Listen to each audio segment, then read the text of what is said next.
இப்போ வரைக்கும் திரும்ப ஒரு முறை ஒரு நாள் இந்த ஆட்டோகிராஃப் ஷூட்டிங் எடுத்துடணும் பேசிடணும் அப்படின்னு நினைச்சா அது லத்திகா, கோபிகா. ஏன்னா அவங்கள அதுக்கப்புறம் சந்திக்கவே முடியல. அதுங்க ஆட்டோகிராஃப் முடிச்சதுக்கு அப்புறம் எங்கேயுமே சந்திக்கல. அவங்க அதுக்கப்புறம் திரும்ப ஒரு 4-5 படம் நடிச்சாங்க, அப்புறம் திருமணம் ஆகி போயிட்டாங்க. ஆனா இப்ப பார்க்கும்போது அவங்களோட பெர்ஃபார்ம் வந்து இந்த படத்துக்கு ஒரு பெரிய உயிர். அது இப்ப பார்க்கும்போது இன்னும் அதிகமாகுது. அவங்க வந்து இவ்வளவு நல்ல ஜாப், நல்ல ஒர்க்கை பண்ணி கொடுத்துட்டு போயிருக்காங்க. நல்ல ஒர்க்குனா அப்படியே நல்ல அந்த எல்லா இடங்களும் இம்மி பிசகாத அவ்வளோ அற்புதமான ரியாக்ஷன்ஸ் முதல்ல இருந்து கடைசி வரை.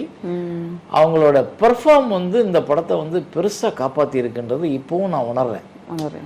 ஆனா மீண்டும் அவங்கள பார்க்க முடியல. அவங்களுக்கு மறுபடியும் ஒரு நல்ல தேங்க்ஸ் சொல்லணும்னு ஆசையா இருக்கு. நல்ல நல்ல ஹக் பண்ணி என்னோட நன்றியை தெரிவிக்கணும். ஏன்னா அவ்வளோ மெனக்கெட்டு இருக்காங்க அந்த படத்துக்கு. அவங்களோட பெயின் அதை ரொம்ப அழகா கடத்தியிருக்காங்க. அது ஒவ்வொரு காட்சியிலையும் அவங்களோட எமோஷன்ஸ் அவங்க பார்க்கறதும் அவங்களோட சின்ன சின்ன சிரிப்பும் அது அவ்வளவு நல்லா இருக்கு.